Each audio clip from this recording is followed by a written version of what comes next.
in America, those 5 words, all men are created equal, the most powerful 5 words in our history, I think.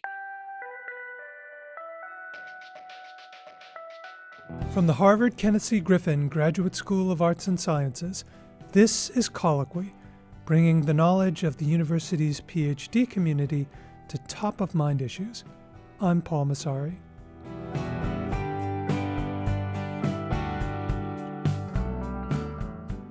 For months now, we've marked the approach of America's 250th anniversary by exploring the country's origins here on Colloquy.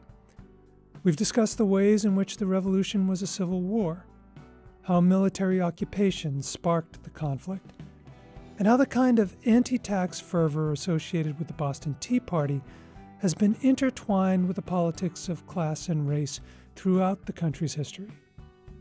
Amid all the complexity, it can be easy to forget, if we ever knew it in the first place, how much of a departure the United States was from the societies that had come before it. Gordon Wood never forgot. Before his death in June at the age of 92, the scholar often referred to as the Dean of Historians of the 18th century United States devoted his long career to making sure we remember the radicalism of the American Revolution. Wood argued that the U.S. represented not only the most liberal and democratic regime in human history, but also a fundamental transformation of society and culture, one that continues to shape popular movements for freedom throughout the world. As the country approached its 250th anniversary, he spoke with us about the creation of the American Republic in one of the last interviews of his life. Gordon Wood was the Alva O. Way University professor and professor of history emeritus at Brown University. He was the author of many books on early American history, including The Creation of the American Republic, 1776 to 1787, which won the Bancroft Prize and the John H. Dunning Prize in 1970, and The Radicalism of the American Revolution, which won the Pulitzer Prize for History in 1993. A fellow of the American Academy of Arts and Sciences and the American Philosophical Society, Wood was awarded a National Humanities Medal by President Obama in 2011. Gordon Wood received his PhD in history from Harvard Griffin GSAS in 1964. Let's start with the system that the colonists were rebelling against. Your work explores monarchy in terms of the social arrangements and the culture of the colonies before the Revolution. I wonder if you can talk about that and the notion of worlds of deference. Yes, well, monarchy implies, of course, a king, but more than that, it implies a whole world of hierarchy and patronage, where authority flows from the top down, and not just the king, but then all of his underlings have their own hierarchy beneath them. So the whole world, ideally, is formed from a kind of hierarchical world with everybody looking up and looking down. They don't look alongside themselves. Their focus is on who's my superior, who do I owe deference to, and the deference is not just because they feel inferior, but because there's real power above them. They influence their jobs, their lives. These people above them, and everybody. There's a high degree of unfreedom in such a society, not just in America, the slaves, but a whole host of people who are in various kinds of subservience to others, either 10 years, 5 years, or they're not free people. So it's a very different kind of world from the one that's created with a republic. When you create a republic, then the whole thing is reversed. Power is supposed to flow from the people upward, and so it's a entirely different kind of society. So the transition from one to the other is quite dramatic, and the implications are, of course, momentous. And that's what made the American Revolution so important, to have this huge continent of 13 states suddenly become republics. The colonists considered themselves British citizens. So, why were they so bent out of shape about representation? After all, it's not like most folks back in Britain could vote for their member of parliament in the 18th century. The American notion of representation was so different. It developed in a short period of time, where in England, the representation went back centuries. And there were all kinds of anomalies. The town of Dunwich had long since slipped into the North Sea, but still sent two members of parliament. England did not put much emphasis on how the MP, the representative, got to the House of Commons. They thought of representation in very different terms. We put a lot of emphasis on the electoral process, and we could, in America, the colonists could remember when a new town was created in Massachusetts, and suddenly they had two representatives sent to the general court, or in Virginia, they had two representatives sent to the House of Burgesses when a new county was created, and that was within men's memory. So they had a clear understanding of how representation should work. And the English, of course, had a very different history, and that counts, I think, for the two different contrasting notions of representation. There's a good defense of virtual representation by Burke in his speech to the electors of Bristol in 1774. He says, look, we're not a bunch of ambassadors with hostile interests coming from various places. We're all looking after the whole. We should be looking after the Commons, the House of Commons. And therefore, it's irrelevant where we came from and how many representatives we have. We're all supposed to, because this is an idealistic picture, but it's very different from America, where, in fact, our representatives do act like a bunch of ambassadors with sometimes hostile interests to one another. So, you've been talking about the difference in notions of representation. What was the British concept of virtual representation, and how did it intersect with the idea of legislators being disinterested parties? Right. Well, we could start with that.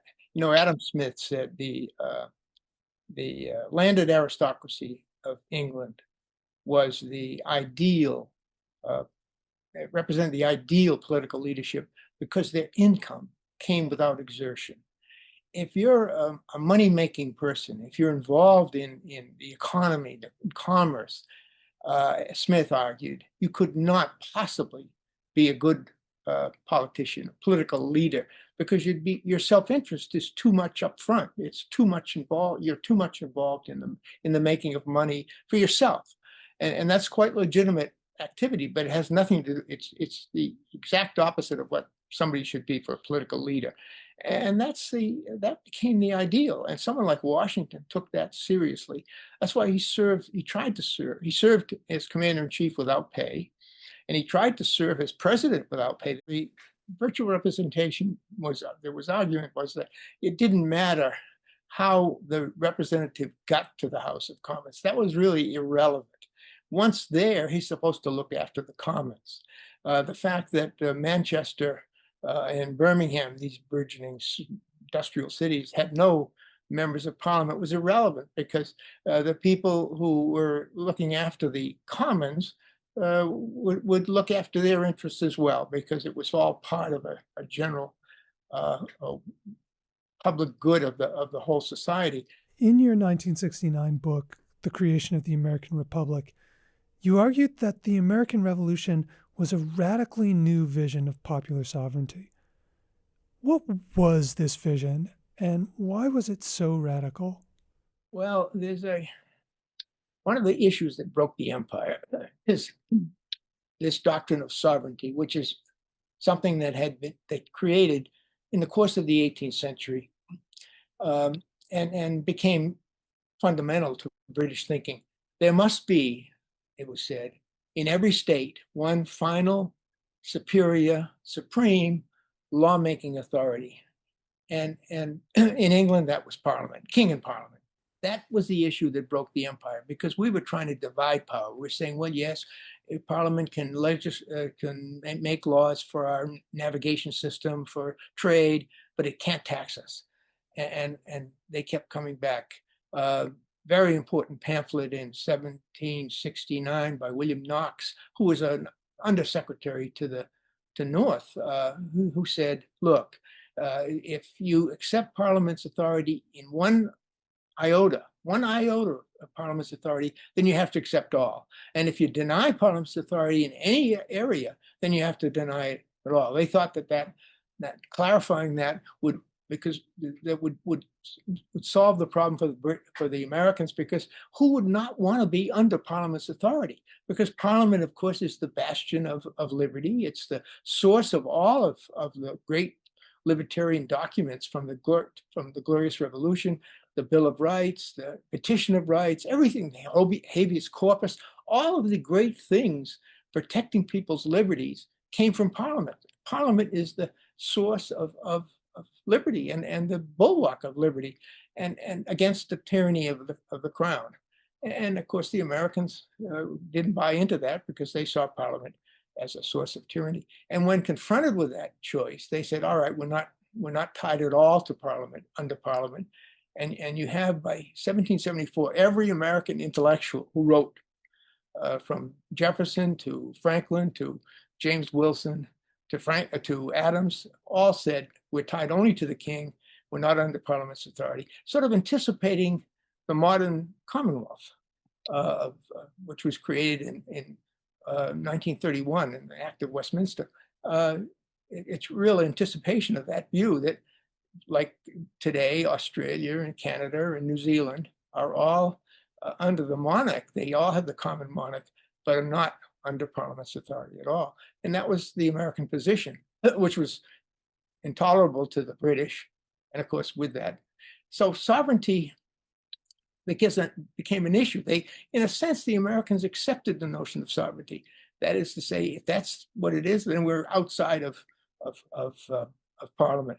When it came to 1787 and the debate, the Anti-Federalists said, we're going to have a problem here, because of the Supremacy Act, the Supremacy Clause in the Constitution, the federal government will become sovereign over all the states, and the states will be reduced to measuring the height of fence posts and laying out roads, but everything important will be gone. Since there must be in every state one final supreme lawmaking authority, it's going to end up being the Congress, the federal Congress. And the Federalists had a problem with this, how to handle it. They kept saying, no, we're going to divide power. The states are going to have some power, and the federal government's going to have some power. The Anti-Federalists kept coming back to this issue, invoking Blackstone's notion of sovereignty. And finally, James Wilson, in a speech, two speeches, one he gave in Philadelphia out of doors and one in the Philadelphia Ratifying Convention, came up with a solution. He says, no, we agree that there must be in every state one final lawmaking authority. It's going to be in the people themselves. Well, this is extraordinary. And when Madison heard this, he says, oh my God, that's great. That solves all our problems. And so locating this doctrine of sovereignty in the people suddenly made every elected official in some ways a representative of the people. They were doling out their pieces of power on, you might say, always recallable loan to people, to these representatives. And yet they remained viable and a final lawmaking authority. That's not the English position. The English, when they elect their parliament, the people go out of existence. They're extinguished until the next election. In America, there's always that sense that the people can rise up right in the and have a recall, for example, and suddenly they're still there. When some aspect of our system is criticized as undemocratic, you often hear it defended on the basis of our country being a republic, not a democracy. What was the 18th century idea of republicanism? How and why did it take root in the colonies, and how was it an engine of the American Revolution? Well, republican and a democracy were two different things in the 18th century. A republic could be a mixed republic, as Many argued you have a single leader, a, a president or a governor, and you have a Senate. You didn't call it a House of Lords, and you could have a House of Representatives, but it could still be a republic if the electoral process. There's no hereditary offices, just everybody's elected in one way or another, indirectly or directly. That's so a republic could be a balanced republic. Democracy was confined to, well, they thought the closest they thought existed in America were the town meetings of New England. Whole people gathered once a year to vote on things. By the time you get to the early 19th century, the Americans are beginning to argue that since everybody's elected, their whole society is a democratic. They've talked about it as a democratic republic, and pretty soon, some people, the more progressives, would be arguing, no, we're just a democracy. So the two words blended by the early 19th century, and there wasn't any. I mean, today people like to say, well, we're a republic, not a democracy, but that's just no longer true. I mean, that transformation took place. That argument would have been correct in 1776, but it's not correct today. So just to loop back to the end of my last question, how did this republicanism become the engine of the American Revolution? Republicanism is to the 18th century what Marxism was to the 19th century, if you could think it in those terms. It's cutting into monarchical values and eroding them without people quite realizing the implications. I mean, if you look at the 1780s and the French aristocracy are singing all kinds of praises to America. They're going to watch The Marriage of Figaro, which, mocks the aristocracy. They go to see David's painting, The Oath of the Rhaetia, which is a picture set in antiquity where the Roman men are going to go off to fight when the women are off in the corner weeping.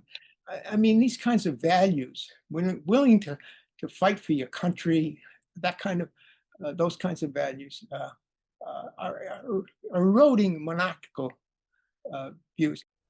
In that context, what did Jefferson mean when he wrote, "All men are created equal"? Ultimately, the notion that all men are created equal is a transatlantic view, especially in the English-speaking world, meaning that hereditary doesn't matter. It's based on a Lockean epistemology. We're all born with the same blank slate on which is etched through experience, through the senses, our personalities, our characters. But we start, according to Locke, with the same blank state. The epistemology is Lockean. And people like Lord Chesterfield accepted that. He didn't like to think that his position in the society was due to the wealth of his ancestors. He'd like to think he was there because of his merit. And so this is a widespread view that's shared by many enlightened people. And Jefferson is not making it up. He's just drawing on that conventional wisdom that all men are created equal. That's what's important about this, because suddenly environment is everything. It's all nurture, no nature. I mean, the implications of that, who your father was, who your ancestors were, that really doesn't matter anymore. That's really radical. And suddenly you think anybody can if you could change their circumstances, they can make it. That's what kind of makes education crucial.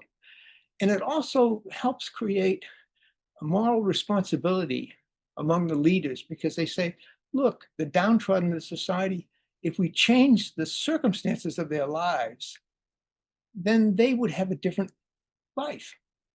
Well, when you think about the whole total history of the West, nobody was thinking like that. Nobody cared about the downtrodden, because they felt, well, that's the way it is. Nature determined everything. And who your father was, that's what you're going to be. Or who your ancestors were. It's all nature, not nurture. Now, all of a sudden, it's all nurture, not nature.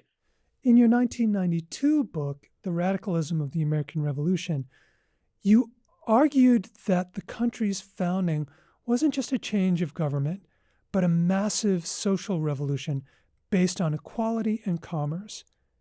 How so? And how does your own state of Rhode Island exemplify that social transformation? I think Rhode Island's interesting because it was the first state to openly declare independence, May 4th. They simply it's a middle class society already. The aristocracy it doesn't exist really. There had been a few aristocrats in Newport, and they left, or they went quiet. It's thoroughly middle class society. It's electing all of its officers already. It's well in advance. In other words, it's precocious. It's deeply involved in commerce. This is what middle class people do. They're the ones who want to make money, and it's looked as with a kind of horror by many of the intellectuals or the so-called aristocrats. The American problem right from the outset was that we never had a real aristocracy. We're minor, Washington and Jefferson and the others are minor gentry by English standards. So we never had a real aristocracy. But they are an aristocracy. They look down on money making, and Rhode Island's deeply involved in that. And these are the people who are protesting against the federal constitution. The federal constitution is created because, well, we have to start with the fact that democracy is a powerful force. We know that. The Europeans know that, and dangerous as well. It needs careful handling by elites. And this came home to Madison and many other elites in the middle of the 1780s, and they realized they had to bring this democracy, which is expressing itself in the states particularly by the passage of paper money, and the federal constitution is the answer that Madison comes up with to these excesses of democracy. I mean, paper money, if you think of it, how did the aristocracy in America exist? They didn't have tenants the way the English did, because tenantry couldn't work. There was some tenantry in New York, but the relationship between landlord and tenant was, in a sense, reversed. There's nothing comparable to the English landed aristocracy, with people bringing in Lord Grantham in Downton Abbey, bringing in rents that allow him to not have to exert himself in the making of money. So what's comparable? And they talked about it very self-consciously. John Witherspoon, who became president of Princeton, or New Jersey, College of New Jersey, said we have a different kind of different kind of aristocracy. Our aristocracy lives off of the interest paid on money lent out, and that's true. So Washington was involved in this, but all of the aristocrats, Hancock, everybody, and Adams makes the same point. John Adams, they're living off of this money coming into them. They've lent out to neighbors. In a sense, they're bankers in a society that had no banks. So, and of course, there's a personal tie there. When the local neighbor wants to buy some more stock or buy some more land, he comes hat in hand to the rich guy on the hill and asks for a loan. And he gets the loan and pays back in like a mortgage. But when you suddenly, there's a personal tie there, and it's a tie of patronage. But when there's a state that's issuing paper money, and you go to a bureaucrat and you borrow the money, that tie is broken. And that's how the revolution was. As Emerson put it perfectly, he says, we're living in an era of severance. We've severed the ties that held people together. Now we're all on our own. And he celebrated that. I mean, Emerson's greatness, I mean, his popularity came from the fact that he was easing the anxieties of people who suddenly were cut loose. He's telling them that's good, self-reliance, you're on your own, make it. It's an extraordinary development that takes place. But that fear of paper money is a real fear of cutting a patronage tie. So it's understandable that Madison wanted the states to have this veto power. Suddenly, that's just too impractical, and it gets put in Article 1, Section 10, a series of prohibitions on what the states can do, one of which is, no, they can't issue paper money. And as I say, if that had been rigidly enforced, it would have stifled the economy, because the antebellum economy needed paper money, lots of it, millions of dollars they needed. They get around it by chartering banks, hundreds of banks which issue their paper money. And you have, by the eve of the Civil War, I think the estimate is 10,000 different kinds of paper money circulating around. To do business was very, very difficult. Finally, people today are concerned about the tone of political rhetoric in this country. How does it compare to the first years of the Republic? Yeah, they were as vicious as anything, or more vicious than anything we'd get today. I mean, even Paine was attacking George Washington, of all things, which helped to destroy his reputation in America. No, they were vicious. They didn't have anything comparable to the social media, of course, and that aggravates our problems. We have so many outlets and so many ways of expressing our opinions, and by anybody, that it's a very different world. But they certainly, newspapers were certainly quite vicious to partisan feelings. And the 19th century states were redistricting all the time, so that get that's one of the advantages of history. It gives you a little perspective on things. We think that what we're doing now in redistricting is unique. It's not unique. It's unique for the 20th century, but not for the earlier part of our history. It was very partisan and very vicious partisan fighting. And we did fight a civil war. We've been a very violent people. When you think about it, 4 assassinated presidents and others attempted assassinations. We fight a war about every 25 years. We're an unruly and violent people. The culture is so that we shouldn't be surprised by what's going on in the present. And certainly that is the advantage of history, that what went on in the past. You're not quite so upset by the present. From the Harvard Kenneth C. Griffin Graduate School of Arts and Sciences, this has been Colloquy. This podcast is an extension of the school magazine of the same name. You can find a transcript of the show, as well as past episodes, at the Harvard Griffin GSAS website, gsas.harvard.edu/colloquy-podcast. If you enjoyed this interview, please rate the show on Apple or Spotify, or like it on YouTube so that others can find it as well. And be sure to subscribe to the Harvard Griffin GSAS YouTube channel so you'll never miss a conversation. Our theme music is from the Boston-based band Francine. Check out their other tracks at francinetheband.bandcamp.com. I'm Paul Massari. See you next time.